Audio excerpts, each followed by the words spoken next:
Chapter 8 of The Secret Garden by Frances Hodgson Burnett. Chapter 8 The Robin Who Showed the Way. She looked at the key quite a long time. She turned it over and over and thought about it. As I have said before, she was not a child who had been trained to ask permission or consult her elders about things. All she thought about the key was that if it was the key to the closed garden, and she could find out where the door was, she could perhaps open it and see what was inside the walls, and what had happened to the old rose trees. It was because it had been shut up so long that she wanted to see it. It seemed as if it must be different from other places, and that something strange must have happened to it during 10 years. Besides that, if she liked it, she could go into it every day and shut the door behind her, and she could make up some play of her own and play it quite alone, because nobody would ever know where she was, but would think the door was still locked and the key buried in the earth. The thought of that pleased her very much. Living, as it were, all by herself in a house with 100 mysteriously closed rooms, and having nothing whatever to do to amuse herself, had set her inactive brain to working and was actually awakening her imagination. There was no doubt that the fresh, strong, pure air from the moor had a great deal to do with it. Just as it had given her an appetite, and fighting with the wind had stirred her blood, so the same things had stirred her mind. In India she had always been too hot and languid and weak to care much about anything, but in this place she was beginning to care and to want to do new things. Already she felt less contrary, though she did not know why. She put the key in her pocket and walked up and down her walk.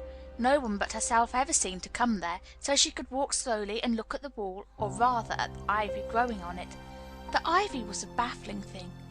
Howsoever carefully she looked, she could see nothing but thickly growing, glossy, dark green leaves. She was very much disappointed. Something of her contrariness came back to her as she paced the walk and looked over at the tree-tops inside. It seemed so silly, she said to herself, to be near it and not to be able to get in. She took the key in her pocket when she went back to the house, and she made up her mind that she would always carry it with her when she went out, so that if she ever should find the hidden door, she would always be ready. Mrs. Medlock had allowed Martha to sleep all night at the cottage, but she was back at her work in the morning, with cheeks redder than ever, in the best of spirits. "I got up at 4 o'clock," she said. It was pretty on the moor, with the birds getting up and the rabbits scampering about and the sunshine rising. I didn't walk all the way. A man gave me a ride in his cart, and I did enjoy myself." She was full of stories of the delights of her day out. Her mother had been glad to see her, and they had got the baking and washing all out of the way. She had even made each of the children a dough cake with a bit of brown sugar in it. "I had 'em all piping hot when they came in from playing on the moor, and the cottage all smelt a nice clean hot bacon, and there was a good fire, and they just shouted for joy. Our Dickon, he said our cottage was good enough for a king." In the evening they had all sat round the fire, and Martha and her mother had sewed patches on Tom's clothes and mended stockings, and Martha had told them about the little girl who had come from India, and who had been waited on all her life by what Martha called blacks, until she didn't know how to put on her own stockings. They did like to hear about you," said Martha. "They wanted to know all about the blacks, and the ships you came in. I couldn't tell 'em enough." Mary reflected a little. "I'll tell you a great deal more before your next day out," she said, "so that you will have more to talk about. I dare say they would like to hear about riding on elephants and camels, and about the officers going to hunt tigers." "My word!" cried delighted Martha. "It will set 'em clean off their heads. Would they really do that, miss? It would be same as a wild beast show like we heard they had in York once." "India is quite different from Yorkshire," Mary said slowly as she thought the matter over. "I never thought of that. Did Dickon and your mother like to hear you talk about me?" "Why, our Dickon's eyes nearly started out of his head, they got that round," answered Martha. "But mother, she was put out about your seeming to be all by yourself like. She said, 'Hasn't Mr. Craven got no governess for her, nor no nurse?' And I said, 'No, he hasn't, though Mrs. Medlock says he will when he thinks of it, but she says he mayn't think of it for 2 or 3 years.' 'I don't want a governess,' said Mary sharply. 'But mother says you ought to be learning your book by this time, and you ought to have a woman to look after you, and she says, "Now, Martha, you just think how you'd feel yourself in a big place like that, wandering about all alone and no mother. You do your best to cheer her up," she says. And I said I would. Mary gave her a long, steady look. "You do cheer me up," she said. "I like to hear you talk." Presently Martha went out of the room and came back with something held in her hands under her apron. "What does thee think?" she said with a cheerful grin. "I brought thee a present." "A present!" exclaimed Mistress Mary. How could a cottage full of 14 hungry people give any one a present? "A man was driving across the moor peddling," Martha explained, "and he stopped his cart at our door. He had pots and pans and odds and ends, but Mother had no money to buy anything. Just as he was going away, our Lisbeth Ellen called out, 'Mother, he's got skipping ropes with red and blue handles.' And Mother, she calls out quite sudden, 'Here, stop now, mister. How much are they?' And he says 'Tuppence.' And Mother, she began fumbling in her pocket, and she says to me, 'Martha, thou'st brought me thy wages like a good lass, and I've got 4 places to put every penny, but I'm just going to take 2pence out of it to buy that child a skipping rope.' And she bought one, and here it is." She brought it out from under her apron and exhibited it quite proudly. It was a strong, slender rope with a striped red and blue handle at each end, but Mary Lennox had never seen a skipping rope before. She gazed at it with a mystified expression. "What is it for?" she asked curiously. "For?" cried out Martha. "Does that mean that they've not got skipping ropes in India, for they've got elephants and tigers and camels? No wonder most of them's black. This is what it's for. Just watch me." And she ran into the middle of the room, and taking a handle in each hand, began to skip and skip and skip, while Mary turned in her chair to stare at her, and the queer faces in the old portrait seemed to stare at her too, and wonder what on earth this common little cottager had the impudence to be doing under their very noses. But Martha did not even see them. The interest and curiosity in Mistress Mary's face delighted her, and she went on skipping, and counted as she skipped until she had reached 100. "I could skip longer than that," she said when she stopped. "I've skipped as much as 500 when I was 12, but I wasn't as fat then as I am now when I was in practice."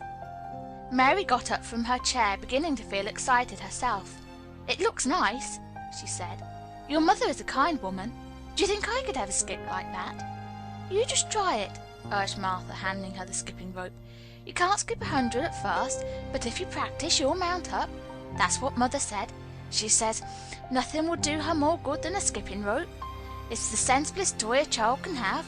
Let her play out in the fresh air, skipping, and it'll stretch her legs and arms and give her some strength in 'em." It was plain that there was not a great deal of strength in Mistress Mary's arms and legs when she first began to skip. She was not very clever at it, but she liked it so much that she did not want to stop. "Put on the things and run and skip out of doors," said Martha. "Mother said I must tell you to keep out doors as much as you could, even when it rains a bit, so as the wraps up warm." Mary put on her coat and hat and took her skipping rope over her arm. She opened the door to go out, and then suddenly thought of something and turned back rather slowly. "Martha," she said, "they were your wages. It was your 2pence, really. Thank you." She said it stiffly because she was not used to thanking people or noticing that they did things for her.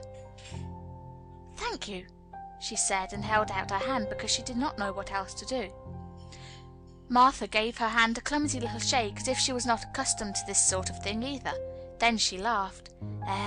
Thou'rt a queer old womanish thing," she said. "If that had been our Lisbeth Ellen, they'd have given me a kiss." Mary looked stiffer than ever. "Do you want me to kiss you?" Martha laughed again. "Nay, not me," she answered.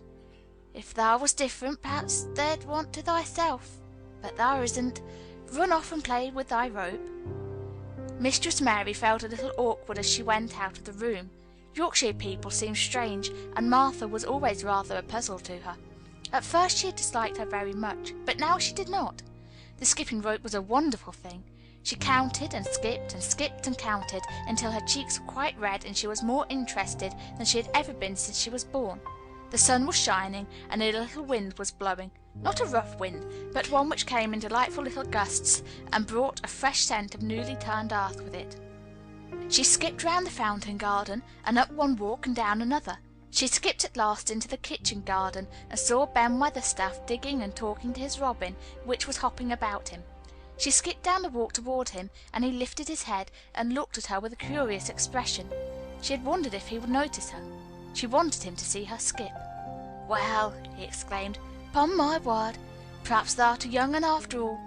Perhaps thou'st got child's blood in thy veins instead of sour buttermilk. Thou skipped red in thy cheeks, as sure as my name's Ben Weatherstaff. I wouldn't have believed thou could do it." "I never skipped before," Mary said. "I'm just beginning. I can only go up to 20. "Thou keep on," said Ben. "Thou shapes well enough at it for a young un that's lived with a heathen. Just see how he's watching thee," jerking his head toward the robin. "He followed after thee yesterday. He'll be at it again today. He'll be bound to find out what the skipping rope is. He's never seen one.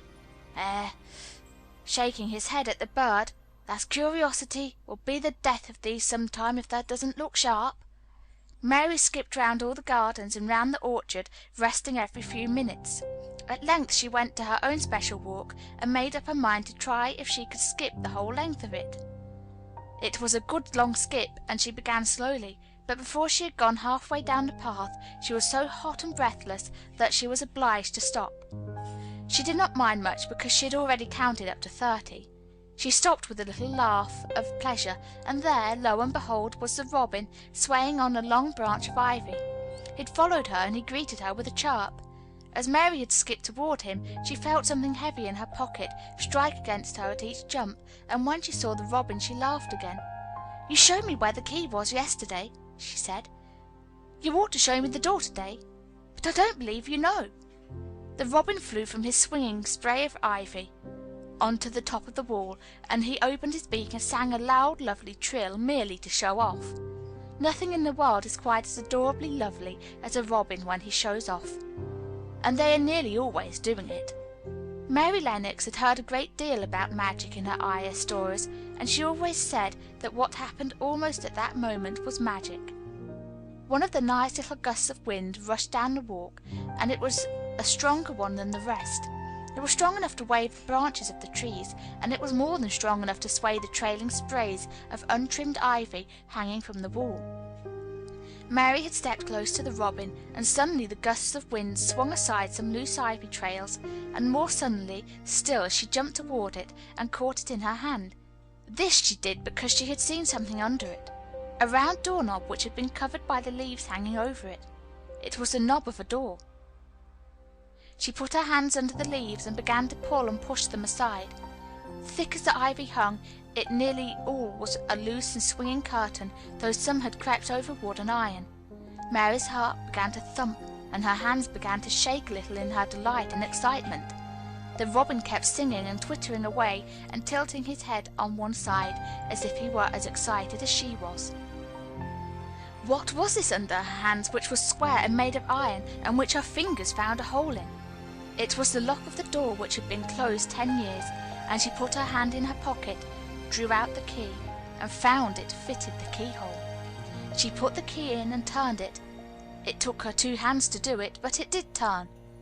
And then she took a long breath, and looked behind her up the long walk to see if anyone was coming. No one was coming.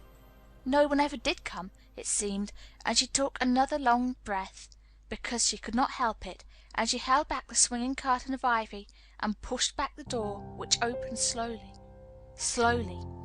Then she slipped through it and shut it behind her, and stood with her back against it, looking about her and breathing quite fast with excitement and wonder and delight. She was standing inside the secret garden. End of chapter 8.